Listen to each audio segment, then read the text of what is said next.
Grief is a ceremony unlike anything I've ever experienced. So many people right now are going through a version of that hell and don't know how to ask for support. When I showed up there, my mom was in the ICU on machines, and a few days later she passed. And that snowballed into every dynamic of my life changing.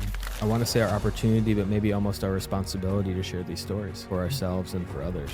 What I needed to do for myself was I needed to fall apart.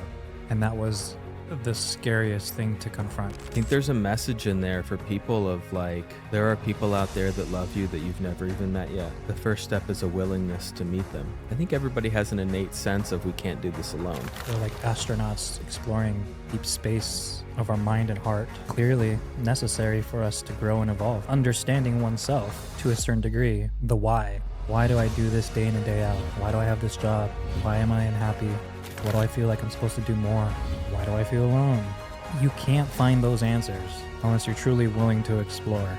And when I say explore, I'm talking about taking risks. It's scary to do those things. The difference is we don't want to run away. We are actually running towards ourselves. What we're inviting people is to run home to themselves. The bottom line being that what we want to invite people into is exploring their feelings, exploring this meat vehicle that we're traversing through life with and saying, hey, what are you feeling? Aloha, and welcome to another episode of the Embracing Human podcast. Before we begin the next episode, I'd like to take a quick moment to ask for your support in helping us grow our podcast. Take a moment to like, subscribe, or follow on whatever platform you're watching this on. Your engagement helps us to grow our platform as well as allows us to invite even more interesting interviews in the future. I hope you enjoy the following episode and wish that you gain insight, clarity, or knowledge about what it means for you to embrace being human. Hello, everybody. Welcome to the Embracing Human podcast. We are your hosts, Scott And Leo. We're just going to begin by taking one deep breath together, just to get us settled here with each other and with you. So everybody take a deep breath in, hold at the top.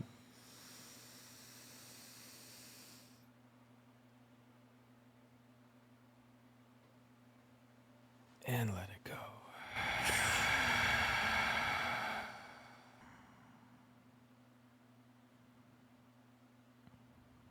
That exhale is really like embodies the, like, put your barriers down. Let go of the narratives. It's not a battle. Put the weapons down for the time being. Take off your armor.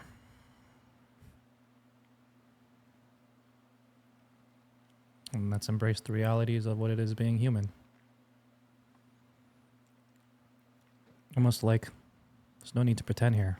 It reminds me of something that we've been cultivating over the past year, which the word is safety, and how much time and effort, or rather intention. I don't know if effort is the right word. I think it was a lot of intention for us to create a safe space in this house for ourselves and each other, so that we could feel everything we were going through.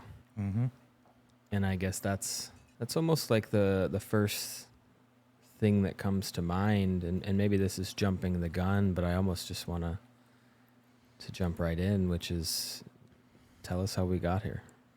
I mean, it only makes sense. Like, it was a process in order to create the feeling of safety in this house.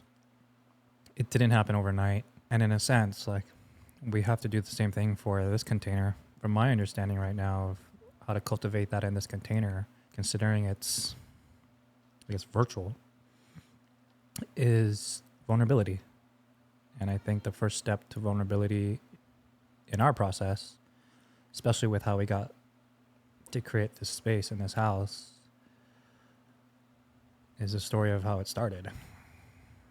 And it only makes sense. So, Mr. Scott Stone, how did you end up here on this magical island of Maui, which has, in many ways, transformed into a healing sanctuary for many, which is also proving not to be the easiest process? Because healing isn't pretty. Why don't you share how you got here. Yeah, it's been quite a ride, and it was almost exactly a year ago that ride really started, and I've been reflecting a lot on that lately, just from a calendar standpoint of kind of how all this unfolded. And Facebook has this beautiful way of popping up memories. And so right now I'm getting all sorts of memories from what my life was in August of last year. And most of those occur as Instagram stories of me and my dog. Mm-hmm. And we had just gotten home from traveling across the country. We spent 6 months on the road together, and we got back in June, and in September, he died. He passed. And my whole world stopped. I mean, he was my world. And I mean, I had community and I had companies and all that stuff, but like, he was my world. I remember the night I put him down, the day I put him down, I went to my friend's house at night, and he said, and I was like in shock. He was like, yeah, man, he's like, I just want to scream, you know? And he was like, yeah, it makes sense. Your best friend died. And I just stopped and I started crying, and I was like, no, I feel like my only friend died. And I could see it land in him of just like, because he was one of my closest friends, and he was like, man, that's how alone this guy feels. And that was the beginning of the deepest healing journey I've ever been on. In a way, I used to say I've been on this journey for the past 10 years.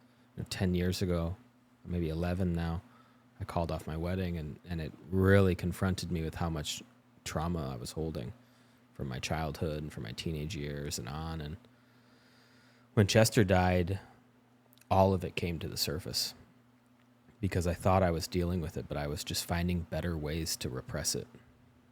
You know, instead of smoking weed and drinking alcohol and watching porn, I was doing breath work and ice baths and more societally acceptable things. And all of it came full force directly into my forefront, and it was the most confronted I've ever felt in my entire life. And to the question you asked, how did I get here?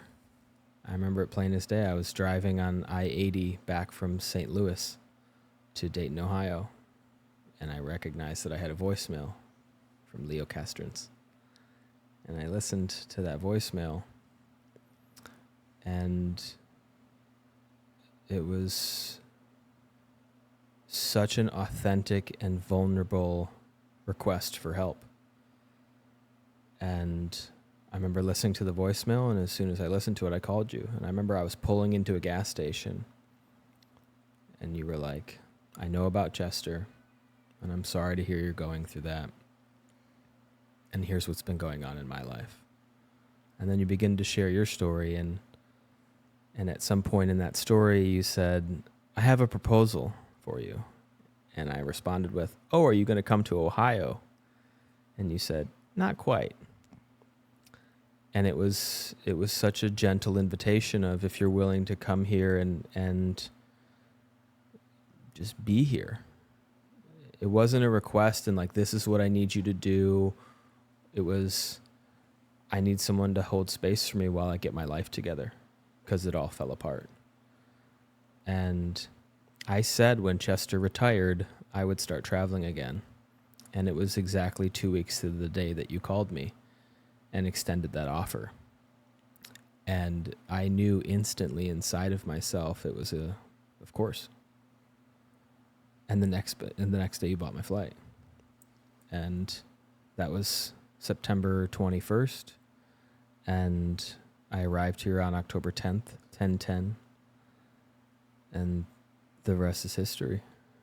And it has been the most loving backdrop for the deepest level of healing I didn't even know I needed.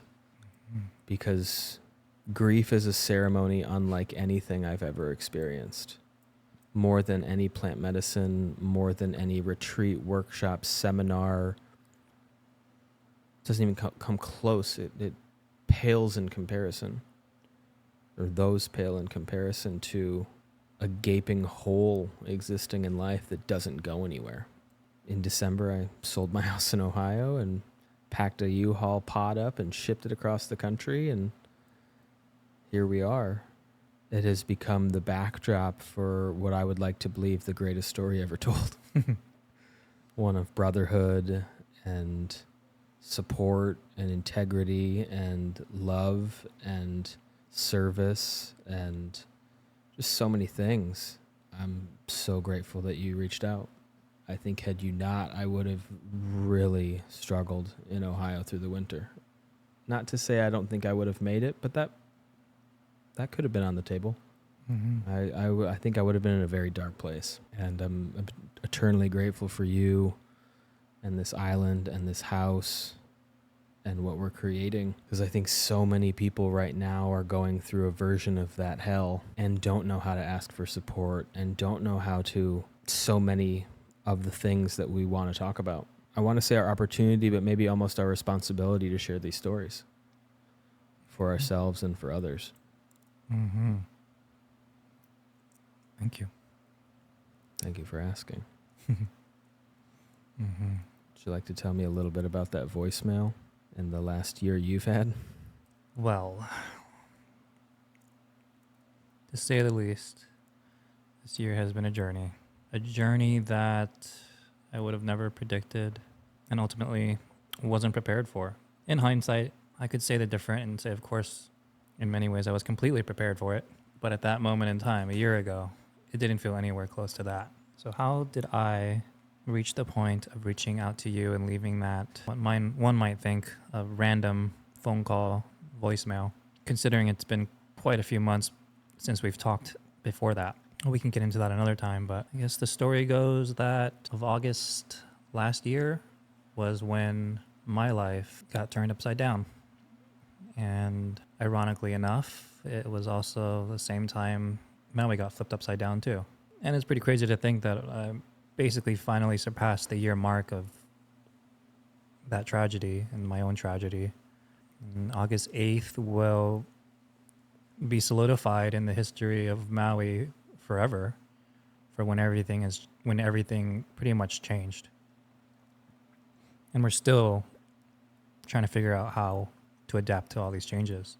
I guess I'll begin with it by saying August 8th of last year, I was on a family vacation, and the morning of the 8th, I got woken up early in the morning by my partner at the time, letting me know that Maui was essentially on fire. And at the same time, at first in my mind, it was like, well, wildfires here aren't uncommon. But when she said it was on the news, clearly something devastating was happening, and picked up my phone, and all across my social media feed, all across mainstream news was there's a wildfire burning the town of Lahaina. And Lahaina has a special place in my heart. I spent a lot of time there for family outings, hanging out. And I would drive through Lahaina every single day, driving over to Kapalua. And I just remember feeling like, oh my gosh, I need to get back to Maui to help, support. Just a few hours after learning about the Maui fires, I received a phone call from my father, who lives in Oahu with my mom and my sister. And he let me know that my mom is on her way to the hospital for potential emergency surgery having to do with something in her stomach. And I remember them telling me that they're not sure how serious it is. My dad didn't know really what to tell me. And they actually told me to hang tight for 24 hours until they actually figured out what was going to happen. And next thing you know, it was very clear my mom needed to get into surgery. And my mom and dad wanted me to wait to come back until after the surgery to know what's really going on, but I knew I had to go. So I jumped on a flight all the way from the Outer Banks and flew my ass all the way to Oahu. And when I showed up there, my mom was in the ICU on machines. And a few days later, she passed. And that initiated this change and transformation that I essentially didn't have control over. And that snowballed into every dynamic of my life changing. And at the time, felt for the worse. And I remember after my mom passed, I was laying in bed, really sad. Sad that I was alone. My son wasn't there. My partner wasn't there. My mom wasn't there. I'm just feeling really defeated and alone. And just really missing my mom and wishing I could talk to her. Out of nowhere, I hear my magical sister's voice upstairs on the balcony, talking. And I listened, and it was very clear she was talking to my mom. I recall her telling my mom that I was taking care of her. She was telling my mom the plans that were unfolding for us. And it felt like a genuine conversation was happening. And in her own right, it was a very genuine conversation. And a part of me got a little jealous that my sister could have the opportunity to talk to my mom. It also brought the realization of how much was changing in my life, because from that day forward, I was now responsible for the care, the well-being, and the future of my sister.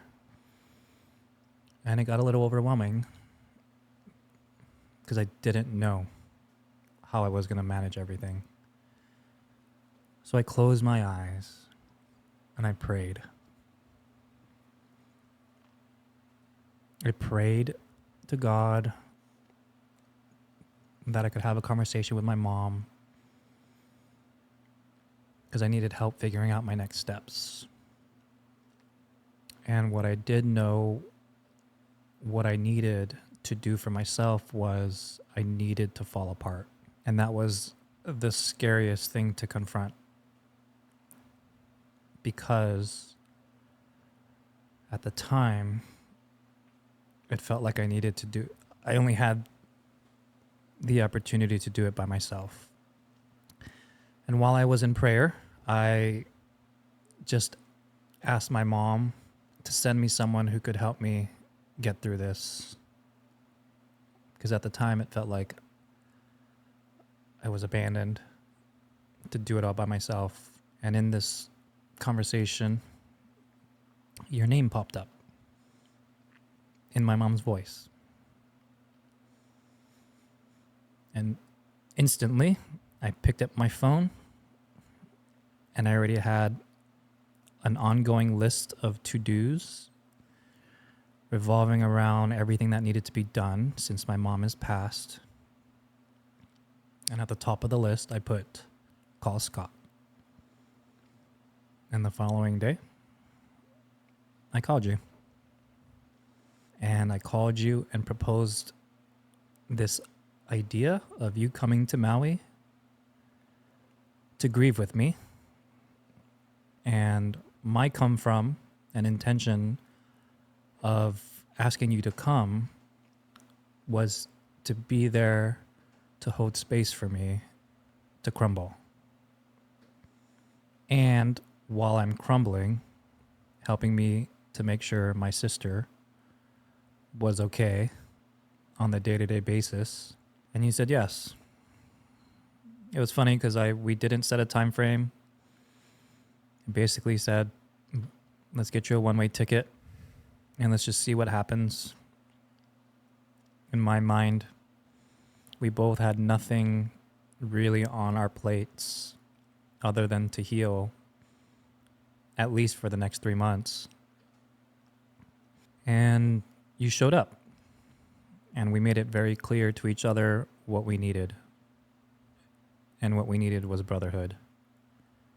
A brother to be there, to hold, to support, to lift up. And on that journey and that process, we birthed this idea mostly for ourselves because we needed it to turn this house into a sanctuary of healing so we could heal our grief and all the things changing in our life to hopefully transmute that to help others. Because that's how we first met. And I knew you were the right answer because the work we've done in the past, holding space for each other and other men in virtual circles and retreats, it was almost the opportunity to take all the work that we've done and put it into real-time action in a very intimate way that is quite unique and foreign for a lot of people. And so because you were able to listen and answer the call, and because I was able to surrender to my crumbling, we now sit in this garage in a house we call the House of Feeling, which birthed this concept idea because we've been in the depths of it. What does it really mean to embrace being human? Oddly and thankfully enough to Chester and my mom, they gave us this opportunity to walk through the portal of grief, which really opened up both of our eyes to a lot of healing we've been so scared to face. And a lot of the reason of not being able to face that because it was really overwhelming alone. And over time, I'm sure we'll go into more detail about how all of that unfolded. But ultimately, the reason we're both sitting here today is because we've lost someone really special in our lives and we didn't know what to do. And what we did was the thing we normally didn't do, which was ask for help. And I think we're on a mission now to encourage people the importance and the healing that comes with surrendering to asking for help. And so I hope our conversations, our story, our journey, the things we've learned, the things we made mistakes through, inspire others to find the answers that will help them heal. And that's in many ways how we got here for me. So thank you, Chester. Thank you, Ellen, for giving us this opportunity to really, really dive in to redefining how we live and interact with the world. And I think it's time for more people to explore what that looks like because I think it's needed. But it's going to be really cool to go down this journey of telling the story because so much has happened. And, you know, a quick glimpse into that is I quit my job shortly after you got here because it was very clear to me I wasn't going to be able to heal while working a job where I had to pretend to be happy and ultimately constantly be triggered. And I wouldn't have been able to lean into basically leaving my job to create the space for healing if you weren't here. And that's just a blip in the story of this journey we've been on over the last year. And so it leads to us exploring, which I personally feel I've lost over the years, probably even longer, what it means to really be human. And one of the biggest parts of being human is feeling it all. And the way we got introduced to that was grief. And through my experience in my book, probably the most difficult and overwhelming emotion to confront, but also necessary. And so I personally look forward to sharing these stories, these experiences of grief and everything that comes along with it, revolving around Chester, my mom, relationships, Maui, partnerships. It's pretty mind-blowing to think how much grief is intertwined with it all, but probably the one most avoided. So yeah, I'm glad I can smile about it now. Hopefully I'll be able to laugh a little bit harder soon. And I really look forward to sharing it all with whoever is willing to go on the journey with us. Thank you for sharing all that. It makes me want to tell the story, or at least a little bit of it, of how we met. Because it was actually when I arrived here on Maui, it was the first time we met in person.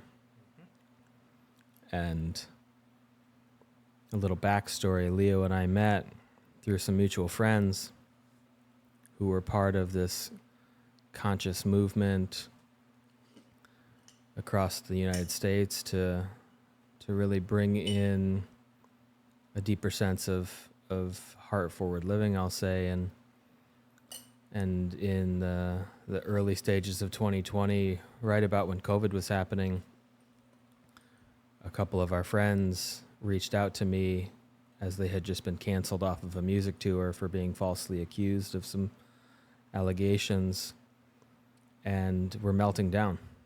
And they had the courage to ask for help. And they said, Scott, we're melting down. Like, we need support. Like, we don't know what to do. And our whole world is crumbling. Would you start a men's group to support us?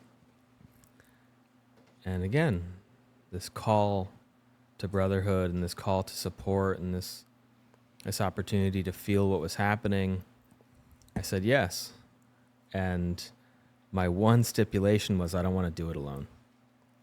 And our friends were like, oh, that's perfect. We have just the guy for it.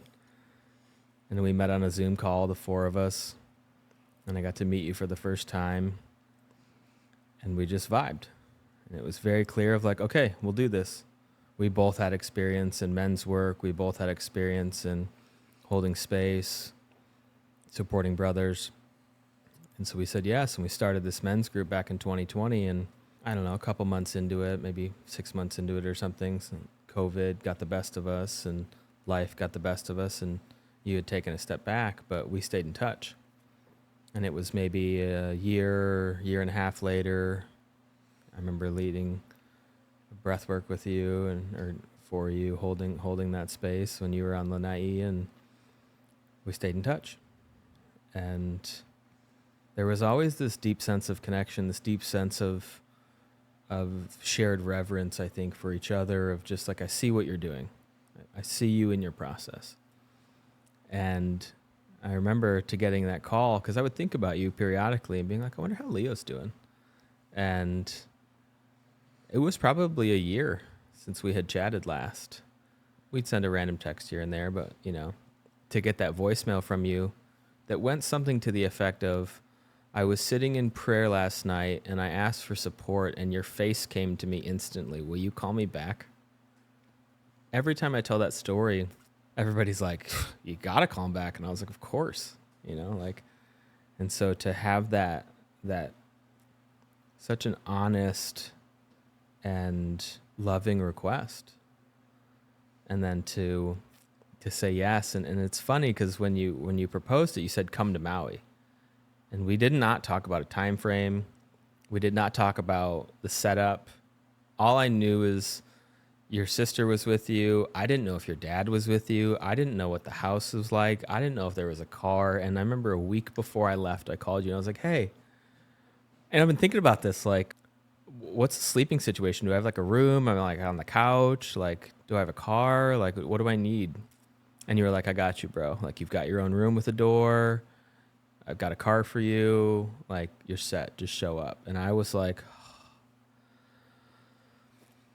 it was so overwhelming to have this level of care and support. Like, someone had my back, you know, someone had thought about me and what my needs were without me even speaking them, which was kind of perplexing of like, how could someone have that level of knowing without me speaking that out? And I think it really spoke to this, like, this divine protection we've been afforded over the past year, whether you want to call it God or souls protecting us to do this work and to feel this and to heal and to lick our wounds. And I think there's a message in there for people of like, there are people out there that love you that you've never even met yet. The first step is a willingness to meet them, to be held, to be seen, to be supported. And we've gotten such an opportunity to practice that and also to have ourselves, you know, to speak our truth and to have our voice and practice. And it's been something I didn't even know existed. And I think that's part of the calling to this podcast is like, I think everybody has an innate sense of we can't do this alone, but we've been bred into societal story that no, lone wolf it, especially men. And there are these weird stories of like, well, women are just innately designed that way. And it's like, I think we might have been too, but it's been beaten out of us of like, oh, you're a pussy or you're weak or, well, like, you're not strong. You can't do it by yourself. And it's like, I'm not saying I can. I'm saying I've done that game and it sucked. Like, it's not a song I want to sing alone. And to have this opportunity to practice what we've been practicing and to now share it, to step into this courage of sharing something that some people might not understand. But I think on a deeper level, it goes beyond the level of understanding to a felt experience, to an inner knowing of like, the model that we have for the world is unsustainable, especially in the West, which is trying to propagate elsewhere. I believe part of our mission is to address that, to call into question, not to throw shade on, but to just say, hey, is this how you want to do this? Is this really what you want to be up to? And we're actively challenging that. And it's been really beautiful to step into this place of what it's like to be Uncle Scott, both for your sister and your son. And I've gotten to see it in such a gentle way. It's not forceful. It's about being available. And whether that's, Danielle coming into my room sometimes and just being like, I miss my mom, and just me giving her a hug and her crying, or playing with Zen, and being available to being human with other humans. And I think that's what we're being called into as part of society right now is what does it really mean to be human? And practicing from that heart space, We've thought ourselves to death, and it's not working. If it worked, we wouldn't be here. Mm-hmm. And I think there's something to that we want to challenge from a very loving place. To your point, what you said, right? Looking at it all, pulling up all the stones, whether it's why are you at that job, or why do you think you need that truck, or why are you in that partnership, or why do you really want a child, and letting everybody find their own answers. This isn't a place of advice. This is a safe place to have your own answer. I think that's one thing I really want to come from and come across as is permission, that everybody's allowed their own experience and they don't have to justify it. I think that's part of what grief has really taught me is I can't explain it. Like this morning, I was just sitting on my meditation cushion crying. Did the same thing yesterday. And it had been the first time in maybe like a couple weeks that I had really had that level of experience like that, but I'm available for it. I'm available to let life cleave me open and to see what sprouts as a product of it. And I think it speaks to the testament of what we did in this home. Like you said a couple days ago, the space inside these four walls are safe. I can't speak for what happens when you leave here, but inside this home, you're safe. And I could feel my body just settle and have that deep breath. And that breath that I sometimes run to a practice like breath work or an ice bath to try and find. And I think what I'm finding is actually in being in a shared space with another person, to let my experience land and be shared, and to not have to carry it alone, And that comes with some level of shame or some level of ownership or whatever you want to call it. And I think that's one thing we want with the community that we're building here is you can set it down. You don't have to carry it alone. And it might be from a complete, quote unquote, stranger that helps you through that. And it's just really beautiful to see how we met and the level of faith and trust we had to lean into something that was the complete unknown. Mm-hmm. And that I think speaks to grief too, is it is the complete unknown. There's no saying when it's going to end or how it's going to feel or what it's going to bring up or who you're going to meet, all that stuff. And it also speaks to this podcast and the not planning, so to speak, of it. Maybe the scheduling of the space to create for it, but not to come with, okay, we planned it out and this is how it's going to look and this is what it's going to sound, because everything online is all planned now. It's all made up, and to come from a place of what comes through the silence, the stopping, like you said, with quitting your job, there's a level of possibility that exists in that, but it encompasses all possibility, not just the good.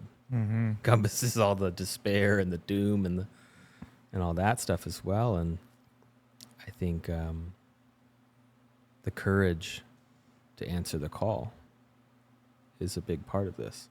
And one thing that came to my mind as you were talking is how, as adults, and the way we remove this from children as well, which is the magic and the importance of exploration.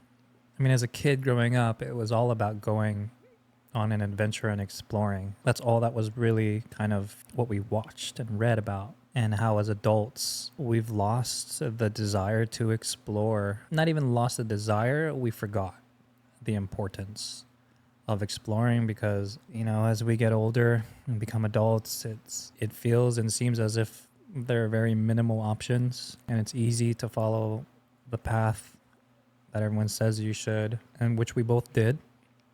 And here we are now in our later 30s, in many ways ready and willing to explore in a way that we've always desired to do, but never really understood how.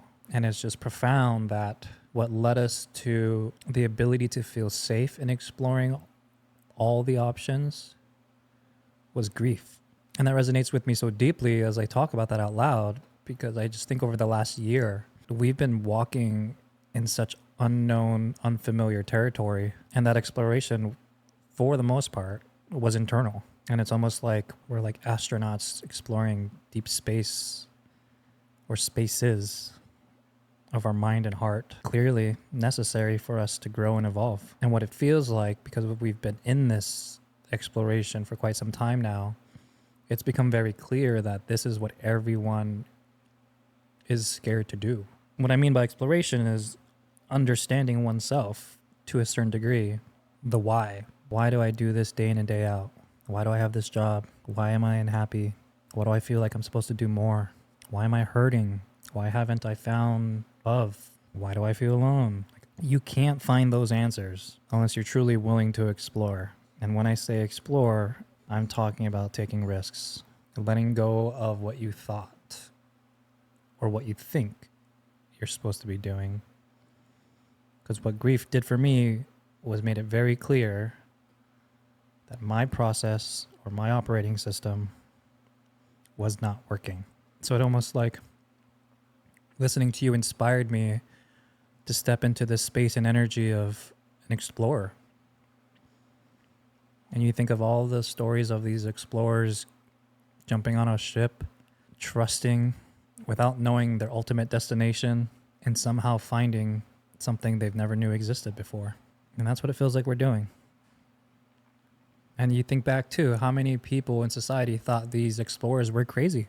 A lot of them were outcasts. A lot of people didn't believe. Yeah, some were killed. And some were killed because they questioned. Because they asked why. And I think we're here to kind of initiate the process of encouraging people to explore their lives and themselves. And because of that, it feels really beautiful to have that opportunity, all while being scared, because it's completely normal to be afraid of the unknown. And that's why it's important to have support and trust. We were never meant to do anything alone. But considering the way everything has unfolded in our society, our lives, our routines, it made us feel like the only way to navigate this was alone. And that's completely wrong. And I think we're here to show that. But don't get me wrong, there are moments in this process where it is completely priority to be alone for a moment in this time. And I think what we're going to touch on throughout this process is what does it mean to really feel, to be in it, to sit in it, and what we call the muck or the ick. It reminds me of something that when you said about it's okay to feel afraid in the unknown. And it just reminded me, I'm a really big etymology fan, like the languaging of words. Many people have probably heard the whole like It's called spelling because you cast spells with the words you use, and abracadabra, as I speak, therefore I create. And it reminded me of the distinction between scared and afraid. And, with the internet, I might not get this exactly right, so come for me in the comments if you want, but the word scared comes from the word is, I think it's scarare, which means to feel fear, which is a human experience. We're sentient animals. It makes sense to feel fear. We have a nervous system. And the difference is afraid comes from the word affrare, which means to run away. And I think what we're inviting people into is to feel scared. It's only real because we feel scared, right? It speaks to the call. It speaks to the jumping off the cliff. It's scared to quit our jobs. It's scared to, which we've both experienced working in corporate America and walking away from it, being high-level performers and choosing to walk away. It's scary to do those things. The difference is we don't want to run away.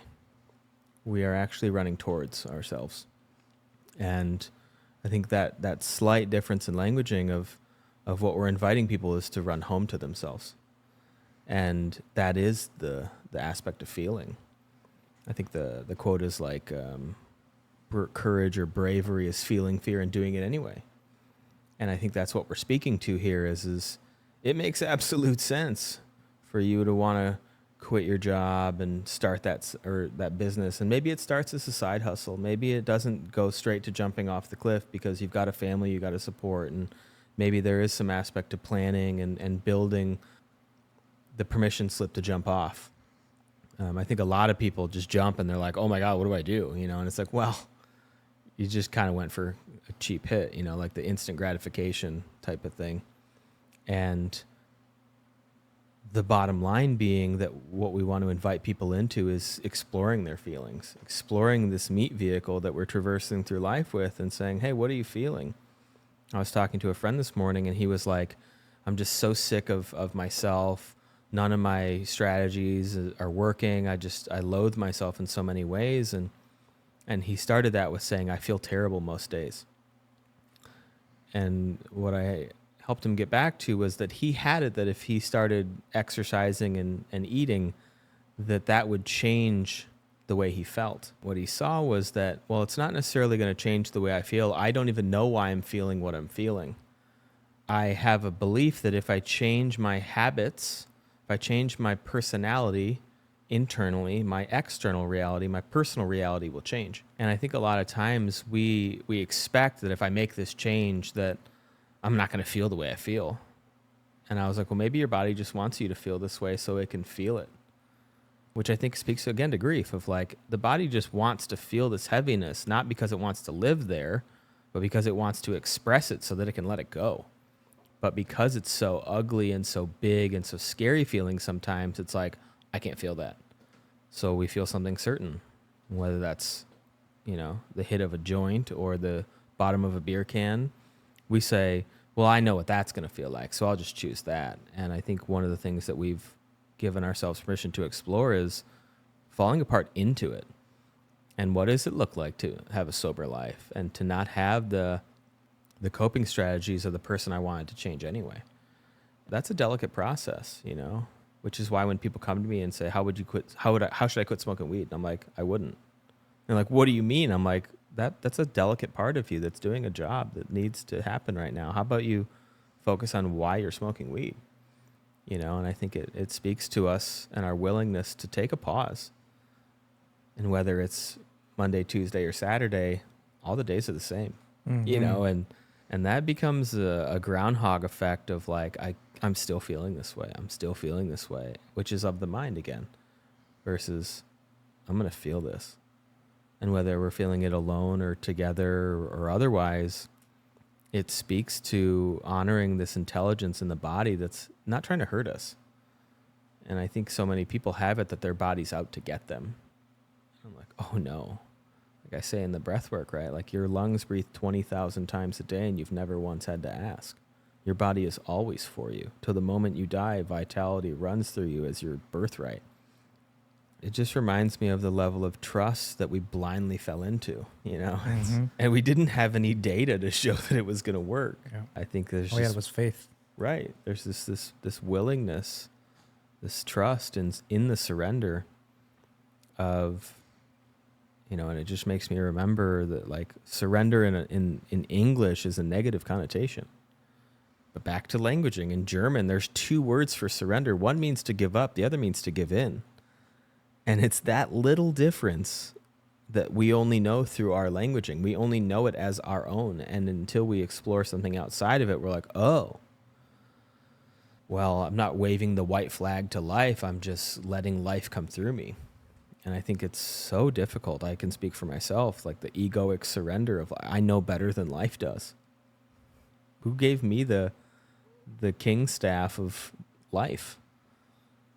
That's just what my ego wants, you know. And it's been a real, and I appreciate your space holding and the challenging of that, of like, oh, it sounds like your ego's really trying to drive the boat right now, which is usually when I'm really struggling, because I have it that life should be different.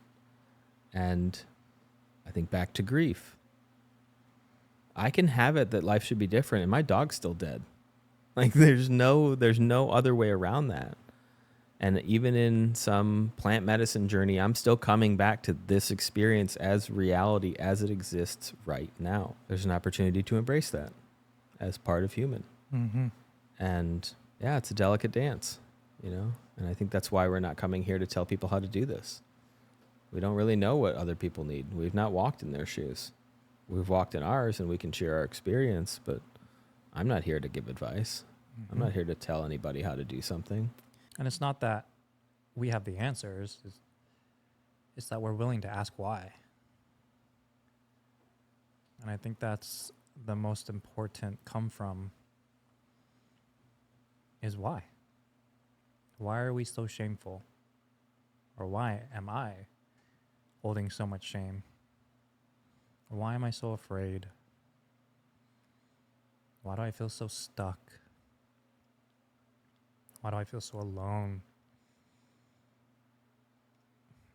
All these like tough questions that if you don't have someone to bounce those questions off of, it's so easy to go down a spiral.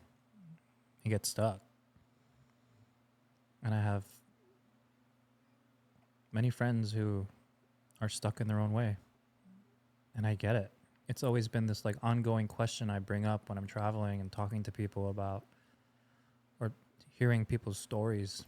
And I always ask, why do we always wait to hit rock bottom before we actually change? Or why does something so extreme have to happen before we question?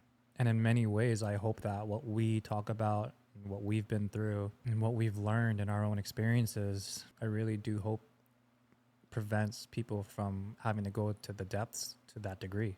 And I also still question if it's something that is necessary. Because I guess we don't necessarily ask why until something is wrong. And I guess it has to be hit like a strong chord of wrongness in order for us to be like, wait a second, something isn't right here. And in many ways, losing a parent, losing someone that you love is like the fast track to questioning. And I think the biggest part of that experience is you learn how life really is short. You have a finite amount of time, and we never know when that time is up. And until you lose someone really close to you, that's when it hits home. So I guess I hope that this inspires people to question before they hit that rock bottom. And at the same time, when they do hit rock bottom, that they're not going to be stuck there forever. I personally feel really grateful and blessed to have the opportunity and experiences I had throughout my grief to feel safe, to feel it all. And hopefully other people will feel the same too. Because I think it's time. I think it's time for us to question. So I think we're all exhausted. We're exhausted in our lives because the equations we've been taught are not adding up to the result that we were told. So therefore, we need to reevaluate our equations. And that's ultimately how this podcast was created. And also, I think a big factor of what we're going to talk about too is brotherhood. It's becoming very clear that many men, and I'm going to focus on men because I'm a man, is many men are suffering right now. Most men are suffering more than they need to because they don't have brotherhood in their lives to support them and encourage them to go deeper. Most of our quote unquote friends, especially men, try to fix. And what we've learned together throughout this experience and process is that we're not here to fix each other, because that's not what it's about. At the minimum, it's to be witnessed and seen. Because really, once we feel safety in the witnessing and being seen, we begin to take our armor off. And once we begin to take our armor off, we allow ourselves to be vulnerable to what we've been avoiding. And many of us men have learned to suppress. And now, from my own personal experience, we're starting to see the repercussions of what it's like to suppress your emotions for the last 20, 25, 30 years. And how much it's affecting us as a person, as a partner, as a father. It'd be interesting to ask people, because the question, what is a woman, is so relevant today. But that's the question we lean into first, as opposed to, what is a man? Mm-hmm. What does it mean to be a man? And most of us will say, to sacrifice, to provide and protect, which in some cases, in most cases, is true. But we also forget how much depth there is to being a man. But we've placed protection, providing, and sacrifice as like these false values. And because so many of us lead with that mentality, it only leads us to more suffering, which is really sad, which also makes it so hard to, which in return also makes it really hard to feel safe exploring other ideas and options. But I think a topic worth exploring. What does it mean to be a man? Because just like for women, it's changing for men too. And I'm not talking about men being able to have babies. Whole nother subject. As men, I think our own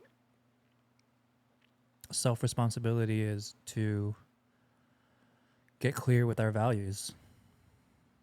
And I think values is also a topic that needs to be discussed as much as possible, but it's almost become taboo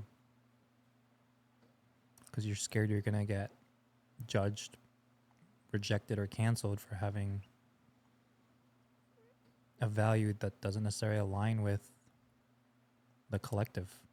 And then another thing is dating. That's another one. It's brutal out there, I hear. It's all over, man. That's going to be a fun one to explore because we're both in that kind of boat. And the dating scene is just not what it used to be. And just the psychology behind dating is really intriguing to me, especially since nowadays most of the concept of dating is on an app and it's not really working. If you're in your 20s, that makes complete sense.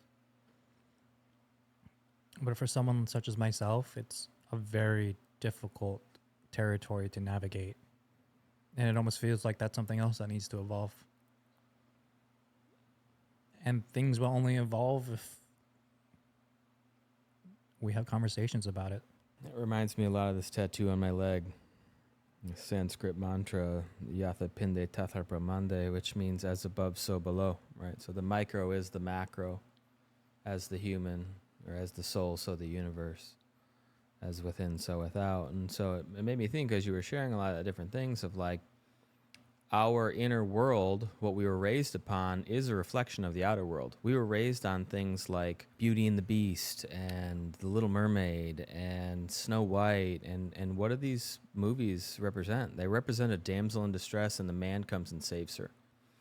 And so we see that in society where the man comes in and thinks his responsibility and role in the story is to fix the girl's problems. And when he fixes the girl's problems, he'll be rewarded the kingdom and the opportunity to rule. But what we're seeing in society is women don't need saved.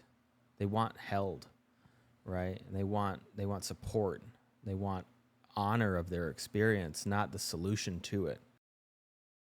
Because of that, men are like, well, what's my purpose? And I think one of the things that I've thought a lot about lately is why is it that most men wait till a woman calls him to lead to be a leader? Why is he not leading himself? And most things, what I come back to is he has a lack of compelling meaning in his life. He doesn't have an opportunity to serve because he doesn't know who he is. My belief is it's when we stop and sit with ourselves, we understand the story that we're inside of, that we get to see what our role is here on earth. And in that, when we step into that role, we are leading. We're leading from the heart, and that is what attracts a woman. And when we do that, we don't need to have their solutions. We have their side. And I think that's what women are calling for, is they're tired of dating boys. You know, and we see this, and I was thinking about when you talked about dating is we have all these weird terms now like catfishing and peacocking and all these things of like, what the hell are we doing? And it's we're pretending because we're too afraid to be seen. And I've thought about this recently, that so many people yearn to be seen, but they're afraid of what someone's going to see. And in that is a call to a better community. Is to surround yourself with people who are in integrity with their truth so they can hold yours too. And most people aren't. And so when we have these interactions, when people have these interactions, there's this, well, this is who I am, but I'm not really this. But give it 3 or 6 months, and when the mask is so heavy and I have to set it down and you really see who I am, we'll decide if you want to settle for this. I think there's an opportunity for a call to be alone, to be with self, and to see what parts of ourselves we're actively trying to avoid or change. And what if we just accepted ourselves and then came from that place, right? And I think that's part of the reason dating doesn't work, is because most people have it that the relationship is going to fix them. And I was that guy for so long of, well, I'm gonna get into a beautiful partnership that she's going to call me forward to the man of my dreams. And she's over there like, you already are the man of my dreams. What are you trying to change yourself for? And I'm like, because I don't like me. And she's like, well, why are you wasting time with me then? And it's like, oh, because I don't like me. And I need to distract myself with you. And that instantly is a disharmony in love, you know, and that's why most relationships fail, I believe. And I think there's an opportunity for us as men to step into our integrity and see that the dragon we were slaying is ourselves. Is the narrative that we have about who we're supposed to be in the world. And to see and ask why, who gave us that narrative? You know, whether it was Disney or Wall Street, you know, like all these things. And I think what we're being called into in this new technological revolution, where AI is going to take the jobs where they ask if you want fries with that. You know, McDonald's hamburgers are going to be made by robots. And in that, we're going to be allowed to do what we really want. And most people are going to be like, I have no idea what that is. And the people who are like, well, I've just been waiting to be a potter or a painter are going to be like, well, now's the time. And you know, as I've said recently, evolution school's in session, and most people, myself included, don't like the course load. But it's not going anywhere. There is a deep call to evolve into, I want to say, a spiritual being having a human experience, but it's also a human being having a spiritual experience of, I came here to remember that I am an aspect of this divine creation. If I believe that it's a miracle that a flower can bloom intelligently every time, year after year, I'm the same thing. That also confronts the parts of me that I don't think are a miracle, the parts of me that I loathe or wish were different, the trauma. And my belief is the trauma is allowing us a course correct. It's allowing us to say, hey, not that it was my fault that it happened, and it is my responsibility to change it, to become the man that I want to be. That's not a short order. That's a big order. a tall order for most of us, and slow down enough to ask these questions in the space of support with people who are grounded so that I can actually question myself without someone coming in and say, have you thought about doing it this way? Do you see where you're wrong? Like, man, shut the fuck up. Like, I know I'm wrong. I don't need your mirror of your wrongness projected onto me to know that I'm wrong. Like, I already feel it. I think that's why we see so many what I call drive-through coaches. It's just people who haven't done their work, but they figure if they help someone else heal themselves, then they'll feel better about themselves and they'll feel validated. And I can say that because I was that guy. For multiple years of my coaching career, I was the guy that was like, I'm going to help you fix yourself because when you do, I'm going to feel better about who I am because I'm not working on me. And Chester dying really allowed me the space to be like, I'm done. I stopped taking clients for almost a year and got to confront all the money stories and all the other stories, lack of success, all these other things of like, wow, I really have it that I'm conditionally lovable. And that's a losing game. It'll be very interesting to ask a lot of these questions and have our audience participate, because in that we get to see another part of ourselves. We get to be like, oh, I actually didn't see it that way. Like, that's a really interesting perspective. Thank you for sharing. And I think that's one of the beauties of what we're getting from social media. Everybody wants to throw shade on social media like it's ruining the world. And I think to some extent it is really making it more challenging, more alone, more toxic. But there is another aspect where 100 years ago, we couldn't reach millions of people, let alone billions. Like that was impossible back then.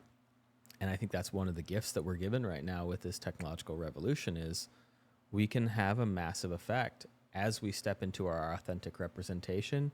That's what people want most, is because there's so much lack of truth in the world right now that people are like, I can feel that.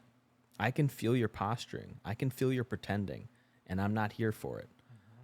What people are deeply wanting and looking for is an authentic expression as a level of permission for them to do the same. Oh, you quit your job? I can do it too. Oh, you left that marriage? I can do it too. Oh, you had a child? I can do it too. Oh, you didn't blow your brains out? I can do it too. Right? And I think that's what part of our call is to just be ourselves and to not pretend and to not fake that we have anything together. If you saw me this morning, you'd be like, this guy doesn't have anything together, you know? And it's like, yeah, and that passes too. Like you said earlier, like none of this is permanent. In the moment, it feels that way. But that's part of the practice, is to allow these things in to see that they move. I don't personally see a whole lot of that on social media, which is why I stand for what I create, is a safe space to feel and to not know. There's a beauty in not knowing. There's also a deep level of surrender. The willingness we have to explore these topics about what is the role of this paradigm of money or time or gender or goals or values or legacy, like for what? Family. There's a real transformation happening in our societal stories about why we're doing this thing. And for that, it's really exciting. I'm very excited to be sitting in front of all this equipment and to see that what we thought up, we called in, and now we're actively a participant in. Like, that's magic. Like, that is a beautiful example of like, I can get clear on something I want and then I can create it. That makes me feel very powerful. And not from an abusive standpoint, not a dictatorial standpoint, but from a magician standpoint of like, wow, I am magic itself. The food I eat becomes the cells of my body. That's incredible. That's a miracle, you know? And to share that level of excitement and exploration and wonder with people to help us get back to this childlike state of what's possible. What did I want to be when I grew up? I think a lot of people want that again in their lives. And to those who are happy with where they're at, great. Maybe this isn't for you then. Maybe it's for your children. Maybe it's for your neighbor. Maybe it's for your sibling. I believe this is applicable to most. It doesn't have to be applicable to all. Something came to my mind while you were talking is just a generation ago, this concept of a midlife crisis was really relevant, or like almost normal, expected, almost, or even like a running joke. You hear, growing up, you hear the stories of someone hitting a midlife crisis in their, I guess their 40s, late 30s, where it usually manifests to them like buying a boat or buying like a car that they've always wanted, and how that was just normal, instead of thinking like, why are people having a midlife crisis and why is it common, as opposed to just accepting it. And now, same concept, midlife crisis, but it's happening way, way earlier. And I thought about this a lot growing up, and how my generation and the next generation is almost like, fuck that. Yeah. Like, why wait till I'm 50 to finally come to terms with the reality that I'm living a life and path that is not fulfilling to me? Now, being a father and having a 7-year-old and being around his friends and other kids that age, it's really profound how much they're willing to question. And I think that also has a lot to do with the generation that are the parents right now, who had the parents who went through the midlife crisis. And I don't even know if the generation before that even had that concept as a reality. But the reality we're experiencing is the American dream doesn't exist. And a lot of our generation is really fucking angry about it, because we drank the Kool-Aid and then we became 35 and we can't even buy a fucking house. It's pretty fucked up. Because what we were taught was, follow the path, go to school, get an education, get your degree, find a great company to work for, start at the bottom, work your ass off, grind it out, keep your mouth shut, and then you'll get the title. What happened is we did all of that, and we got nothing other than more suffering. And while most of us also had kids along the way, it's just become very clear how quickly things are evolving. And what we were taught, whether it be history, whether it be the roadmap, it just isn't making sense. Something's not adding up. And I feel like I've already had 2 or 3 midlife crises. And I think that's the big thing, is that times are changing really fast. So fast that a lot of us are lost in the ruffle of it all. And all of us are just seeking some kind of guidance. I am. On how to rebuild. And a big part of me almost feels like, wow, maybe I'm just supposed to experience it all to get that understanding, because it seems like my son's generation is going to be the ones with a lot of the answers, or maybe even have more of the freedom and accessibility to create those answers and solutions, explore these ideas. And maybe we're just here to clear the space for that. Yeah, it's an interesting thing that crossed my mind.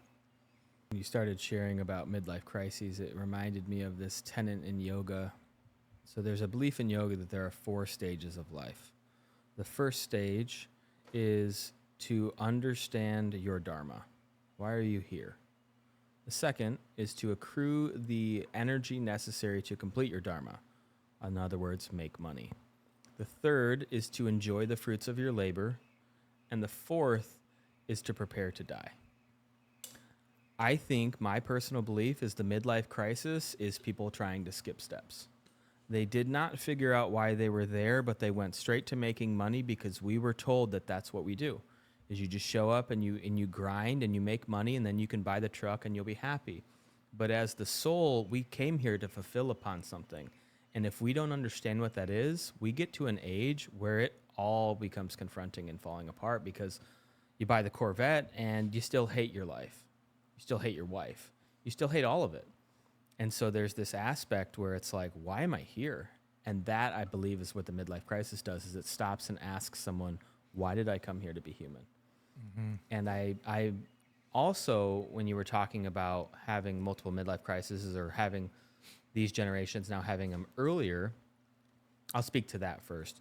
the having them earlier, what I wonder is we were raised on the model of the participation trophy, of just show up and try and we'll reward you. And so many people aren't getting the reward because they're trying, but there's so much trauma in the way, they're sinking and torpedoing their own ship. And so they don't get the participation award, and they're like, well, this isn't how it's supposed to go. And it's like, well, there is an aspect where if you're an asshole, you're not going to move the ranks in corporate America. If you don't look inward and see where you're enabled to, or they're enabled to communicate, you're going to be stopped. And so I think there is an aspect to what the younger generations are experiencing right now is the delusion that life is easy. And maybe that's because you can Google something and get the answer in 5 seconds, or you can Amazon Prime something tomorrow. And that's part of the beauty of living on Maui is it's not easy. There's nothing easy about living on an island, let alone living on Earth. And so what we're being confronted with is the hardness, the rashness of life itself, and the opportunity to show up and keep going. And I think it speaks to having the multiple crises of like, what am I doing? You know, I was thinking as you said that, I was like calling off my wedding, losing my job, Chester dying. Yeah, those were major crises in my life. Like I was melting down for all three of them. And I'm not ashamed of that. I was. And I think what Chester specifically dying taught me was life is fair. Life is just and right. Because Chester was old and suffering and he went home. That's fair. Death might be the most fair thing in life. And I had it before that life was unfair. Because my brother beat the shit out of me growing up, because of all the trauma and sexual abuse and all this stuff, that, well, life's unfair and it's out to get me, so fuck you. And it's like, there's no benefit to walking around with a chip on my shoulder. And so I think one of the things that grief has done is softened me. And to see, you know, I think in Chinese, crisis is the same word for opportunity. I think there's an aspect to us in our exploration of finding that, of like, you know, separating from a partner, like, well, there's an opportunity there. Might not feel that way in the beginning on the ground floor when we're licking our wounds, but the difference is that we in our human experience is almost always experienced at the 10-foot level, what's right in front of me. It's very rare, and I'll use the invention of the airplane to see that the 30,000-foot view also exists, and most of us can't see it. And maybe that's what tenure in life is really about, is over time we get to see of like, oh, that's why I lost my job, because I was destined for greatness. And I needed to be kicked off the boat because I wouldn't have jumped. I would have happily taken a paycheck. One of my favorite quotes is, heroin is the most addicting substance on the planet, followed by a weekly paycheck.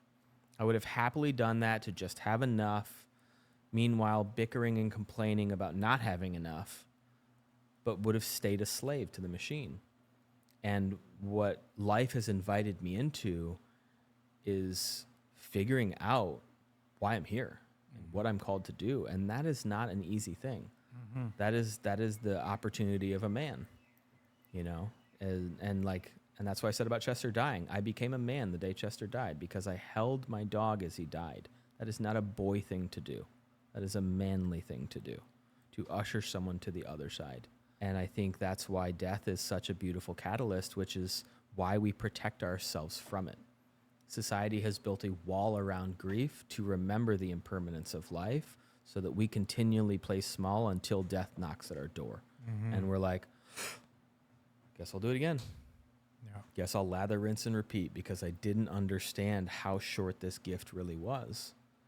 And what a beautiful gift that this experience has given us to say, hey, this is a one-way street.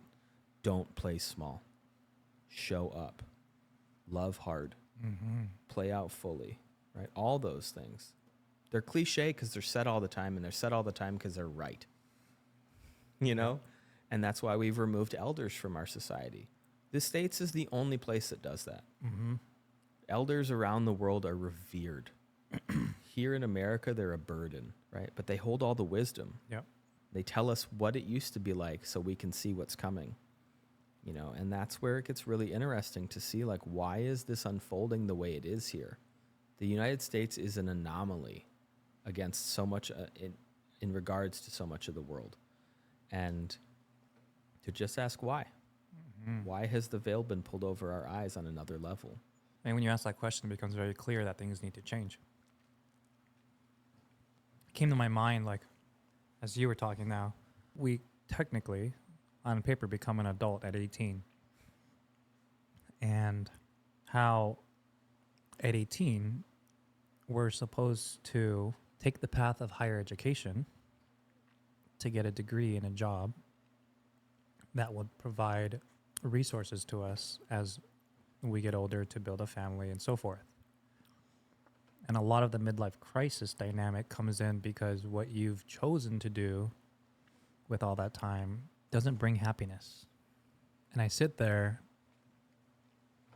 and I thought about this for a long time, is how can they expect us to find happiness if we don't actually understand ourselves? How are we supposed to choose a career path when we don't understand ourselves? Like, think back when you were 18. I'm someone that comes from a background of trying higher education and it just didn't fit me because I thought it was a waste of time. Because I really didn't know what I wanted to do. And I feel like that's most people. How many times do you hear of someone's changing their degree? Or just giving up in general because it's more time, more money to switch. And I thought, man, how profound and amazing would it be if before we chose higher education, we sent our kids to a self-discovery dynamic. And in many ways, other countries do this to a certain degree. Like, I don't know exactly which countries, but some countries encourage between 18 and 19, you go travel the world, and then you go to college. I feel like the United States has an opportunity right now. What if there was another step that was created in the transitional time of adulthood? We really can't expect anyone to know what they want at 18, let alone expect them to invest 4 to 8 years of their life in a specific realm that they chose before they knew themselves. And I just started imagining the possibilities of what if we came together and created the next step. And this next step would consist of all the modalities, the research, the practices, the education that revolves around someone truly finding their path in life that makes sense for that time, as opposed to being forced with a short time frame to check boxes because someone created a list for us. And I just think of this because how amazing would that be to be able to send my son to something like that? What if it was the norm that at 18, you go away for 6 months to experience the same dynamic that college would, which would be living on campus, but the whole curriculum would be all about finding yourself, giving you the tools and resources to really be successful in life as an adult. Because high school only does so much. But even in high school, they don't teach you how to manage your money. They don't teach you how to be a father. They don't teach you how to be a good person. They teach you how to be a robot. How to get in line. And that's clearly not working. And if we're going to assume that AI is eventually going to take over those jobs, what a perfect opportunity to put a new implementation in. And I just think how beautiful of an experience it would be for me to even go into a deep dive for 6 months with my peers at the same age range, experiencing adulthood in the most human way. Think of the companionship that would be made. Think of the sense of purpose that would be made. And then imagine the colleges partner with that, because what that would do is solidify a potential student who was actually invested. And I'm not just talking about the woo-woo stuff that, keep you grounded. Like, what a great opportunity to teach someone breath work as a modality, or yoga. Yeah, cool.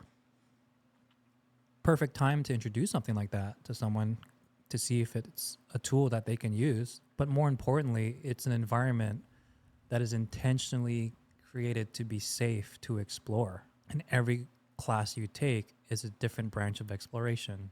Because we don't need more people sitting at desks right now. We don't need more people in cubicles. And in many ways, I believe would save America's humanity is the philosophy of aloha. And in many ways, Hawaii is losing that as well. But there's many really fighting to keep it alive. Because as soon as you hit that 18 and you go to college, it's very clear you're on your own and that everyone around you is on the same journey, feeling all the pressure alone. And you can't hold space for each other because you're in it.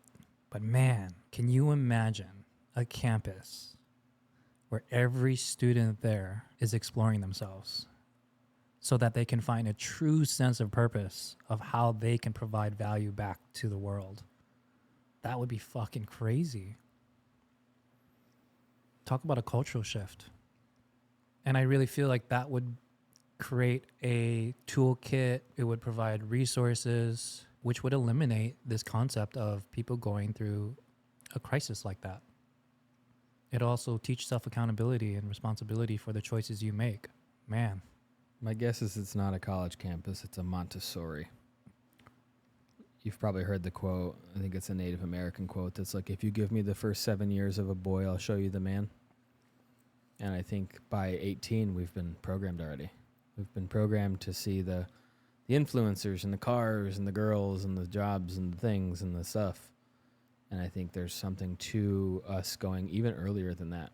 Because self-accountability, things like that, right, come to a level of kids hitting each other. Of why'd you hit him? And learning how to teach kids about things like anger and boundaries being violated. And most kids don't have boundaries because most parents don't have boundaries. Or integrity with kids lying, right? Like that's a pre-10-year-old curriculum, I believe. And I think it speaks to the level of shift that you're talking about is it's a complete societal overhaul. And I think the beauty of this is it starts in this home. It starts with your son. It starts with us. And from that, the ripple effect of creating a way of being that is that already. It is really interesting because so many people, I was talking to someone recently, like, I can't stop. I have student loans. Because student loans are one of the only things you can't bankrupt out of, which is insane to me. And you talk about how we're bred to stand in line. Like the modern day school system was built by the corporations to put people into industrial jobs. That's why we sit in rows. That's why there's bells. Like it is an exact replica of the steel mill, essentially. I remember watching, there's a show on Gaia TV called Transcendence, and one of the episodes talks about this whole, it's called domestication, from domestication to transformation. And it talks about how we created education as a tool. The Industrial Revolution, we taught coal miners how to read so that they could have something to do when they went home. Right? We didn't give it to them as an opportunity to rise out of themselves. We did it to entertain them. And there's an aspect now where we're calling in a level of transformation so that people can think for themselves. Like you said, right? Learning how to manage money, regulate your emotions, communicate, right? Like express. And it's very clear that the system is designed that it doesn't want that. Right. And, I think that's why it becomes kind of woo-woo or taboo when we talk about these subjects. Because people are like, what am I going to do? Just not school my kid? And it's like, no, we're just asking you if you're teaching him to be a robot or not. Like, I have a degree in chemical engineering. I don't use it. I teach people how to breathe. I teach people how to cry.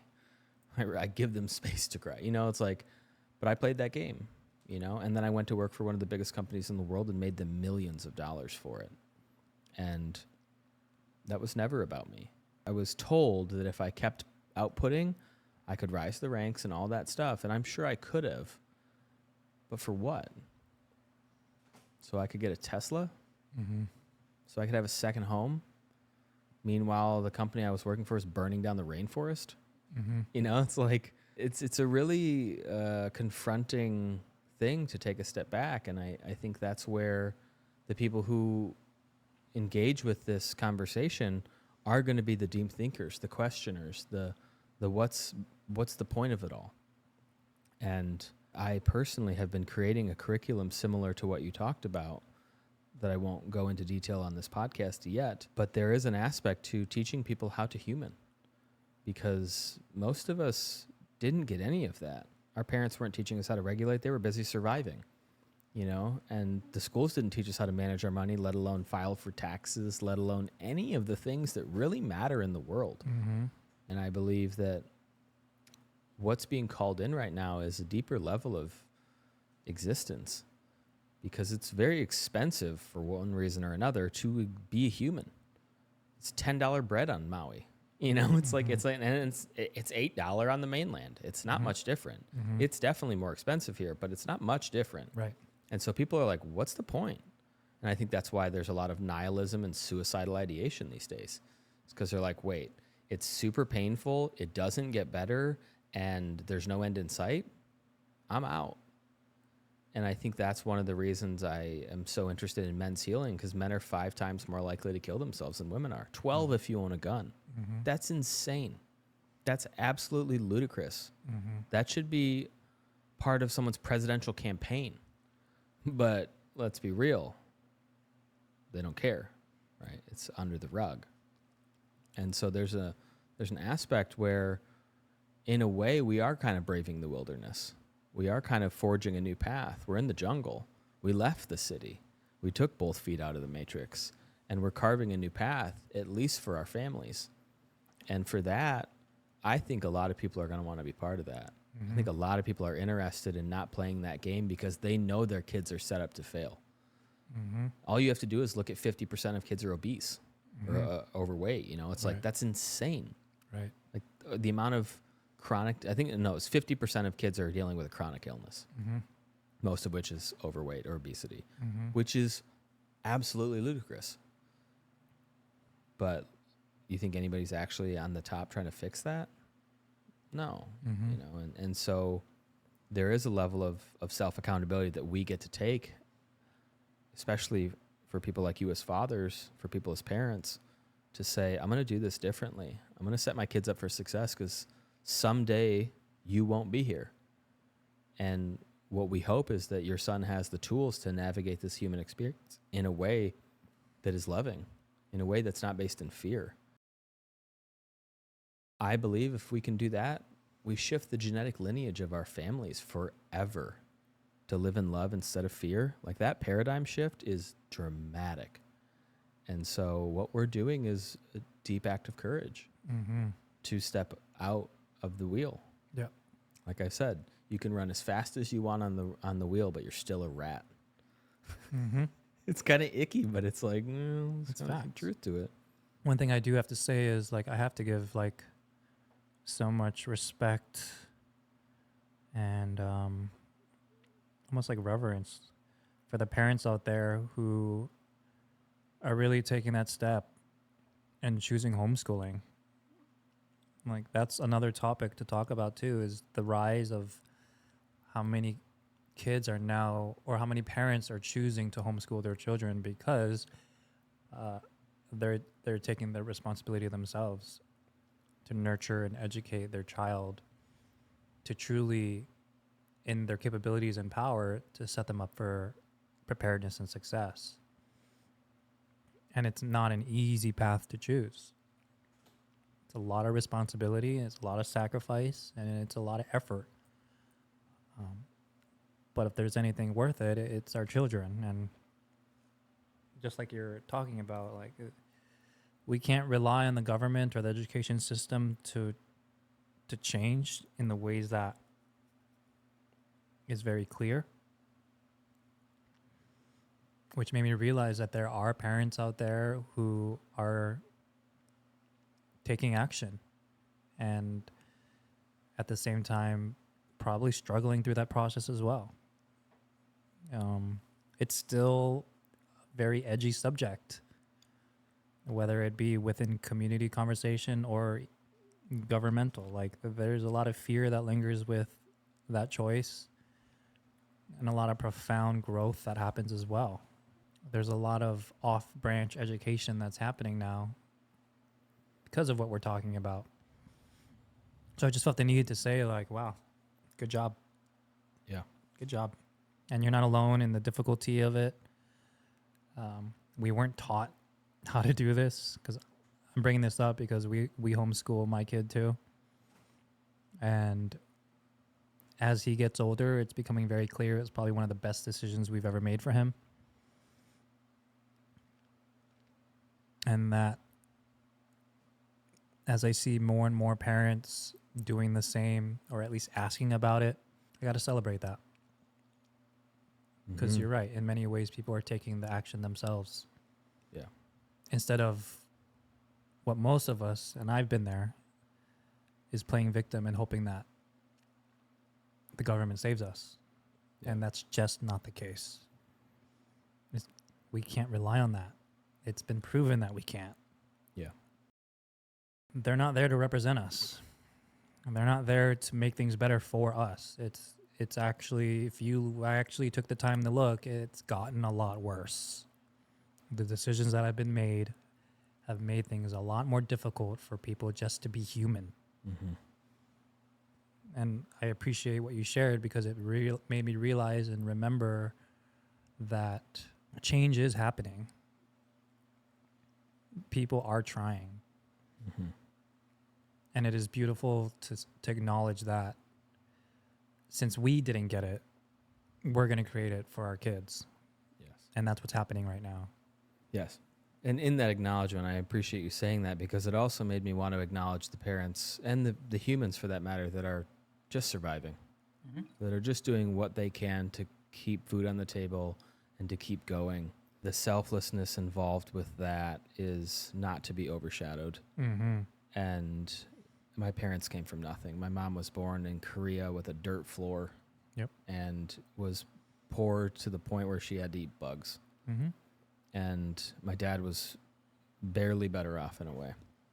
And I like to say that the karmic path that my parents were on were to rise the social strata to give me the opportunity to be able to do what I'm doing now. Mm-hmm. And I understand that some of the people that listen to this might be those people.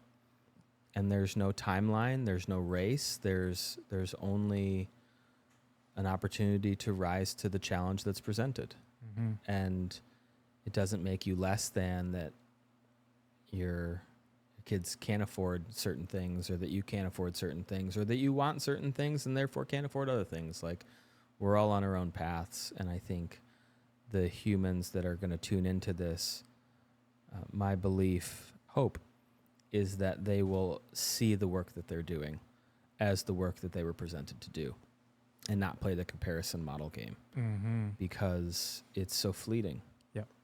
And I believe any parent in right, sound mind and body wants the best for their children more than anything. Biologically, it is just what calls. And trauma and mental illness aside, that is what every parent wants. And I just want to take a moment to acknowledge all parents of the world, because as not one, I cannot imagine what it's like to create something in the world that you can't protect in that way. You try your best, but you can't bubble wrap the world. Mm-hmm. And while it's a call that maybe will be answered someday for me, in the meantime, I want to honor and respect and revere every human that chooses to make that call, and to show up in that way.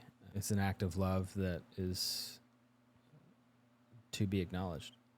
I also feel like I have to bring into the conversation too, and acknowledge is the difficulties that parents and relationships are experiencing. The numbers and the data does not look fucking good. I mean, the fact, and it's not just the United States, that the birth rate is going down. Less people are having children. And a lot of that has to do with the fact that there's more divorces in the United States than there are people getting married. And that says a lot.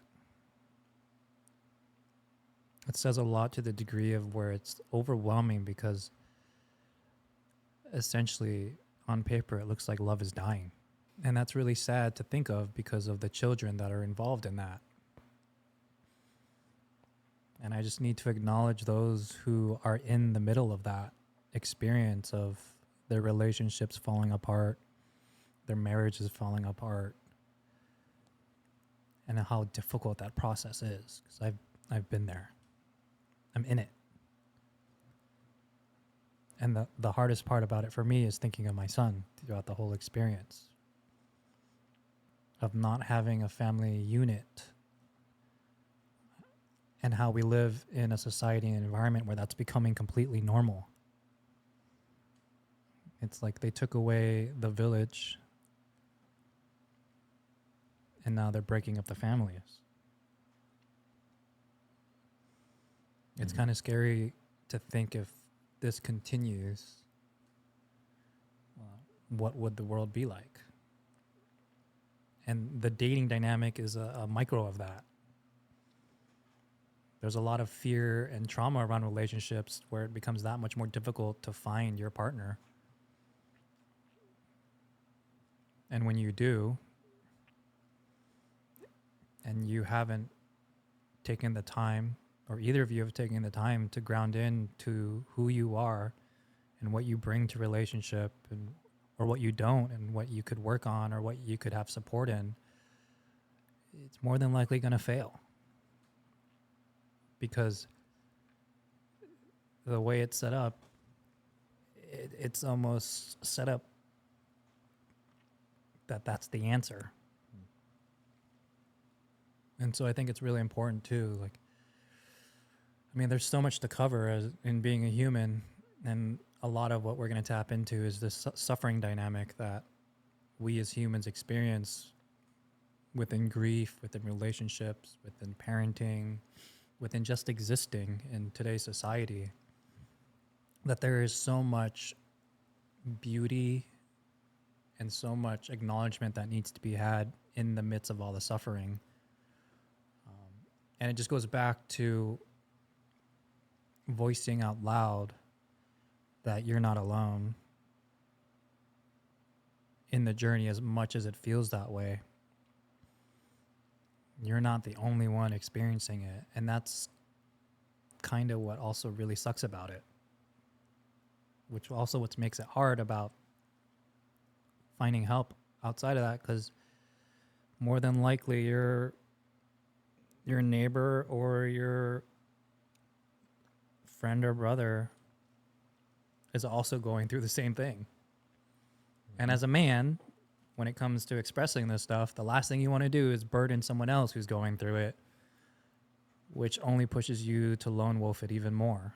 And the reason I'm just bringing this up, because there are many moms and dads out there who are suffering in their experience and no one even knows.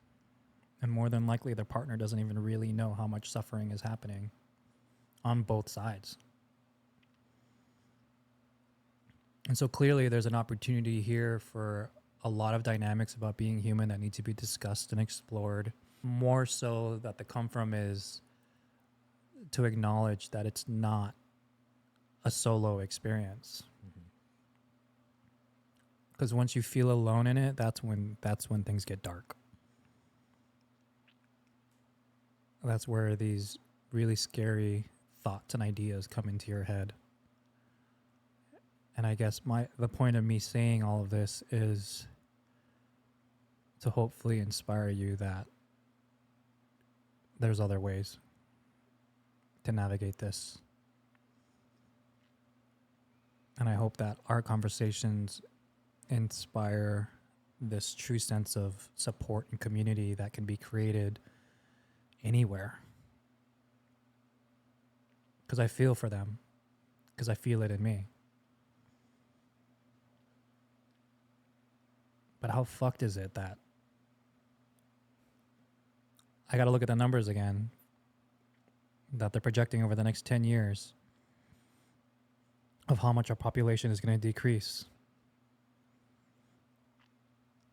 and how many people are not willing to have kids anymore.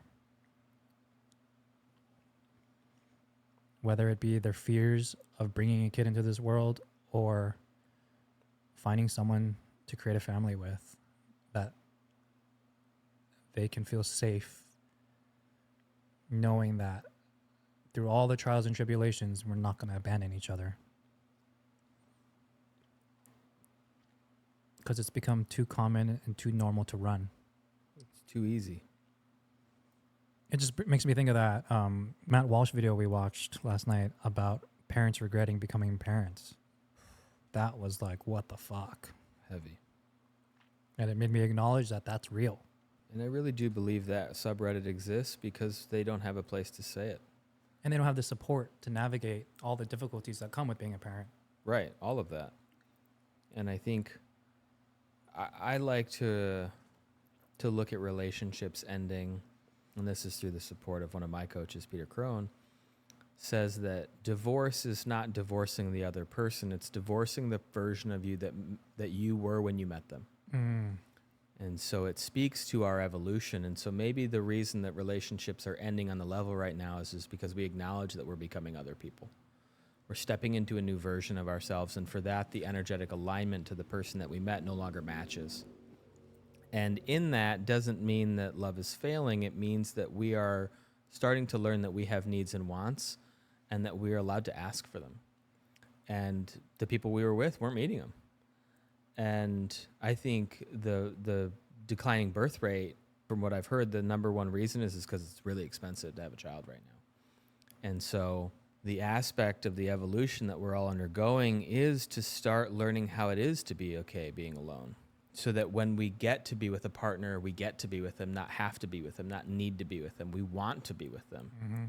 And that's the experience I've been having of the separation from my recent partner is a want to be with her and a choosing from a place of power, not from a place of need and desperation.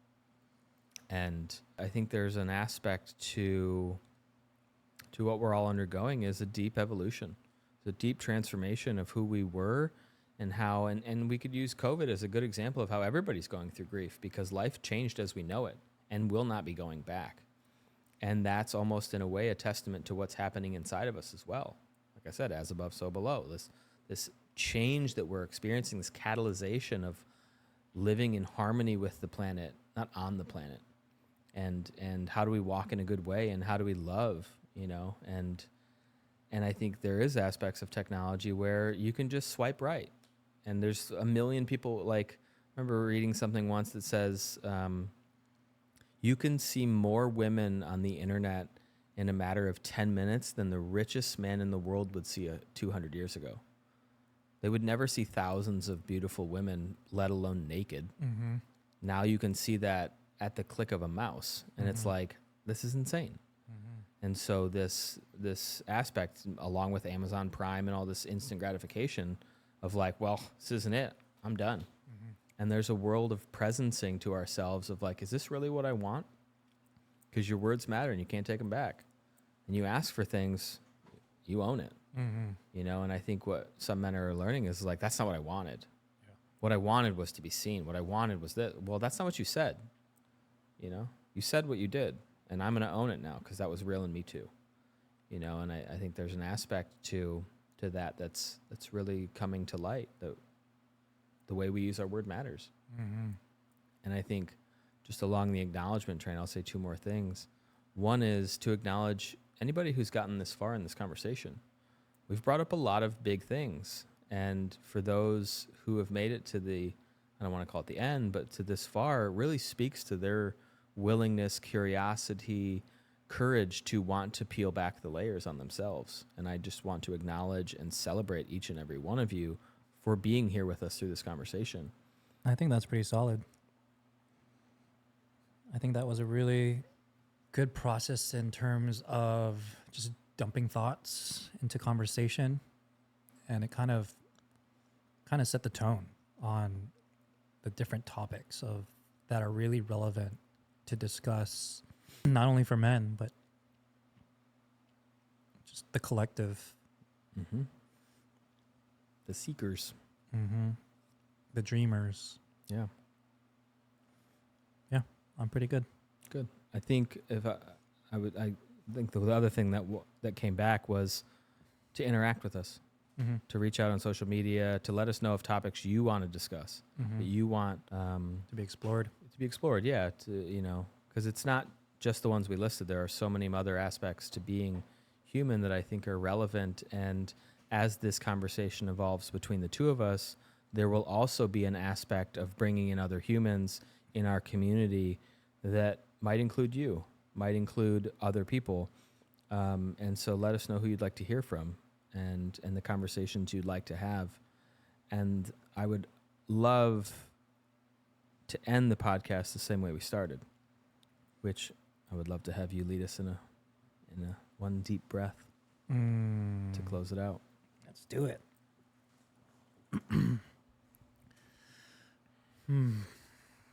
Okay. Well, let's close this off and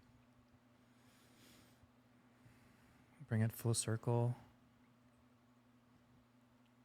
and really establish this container. I think the most important come from for both of us is that this container is not curated. It's not pre-prepared. And for the most part, this is what it's going to be like for us. And essentially the idea is to model what it means to just have a healthy conversation around topics that are alive in us or alive in you. And hopefully we learn from these conversations on how to be better people and how to show up more connected to our truest self and values. So ultimately, I'm really looking forward to growing with each and one of you and going on this adventure of surrendering to seeing how this container, our lives, your lives, and the collective just evolves. So with that, we are grateful for this opportunity. I'm grateful for Scott for showing up. I'm grateful for this space, this house. And I'm grateful for whoever jumped into the conversation to listen, even for just a brief moment.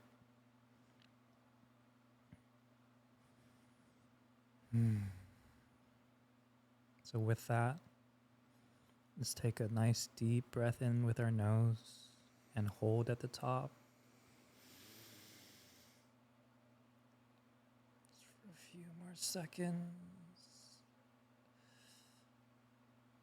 Just let it out with a sigh.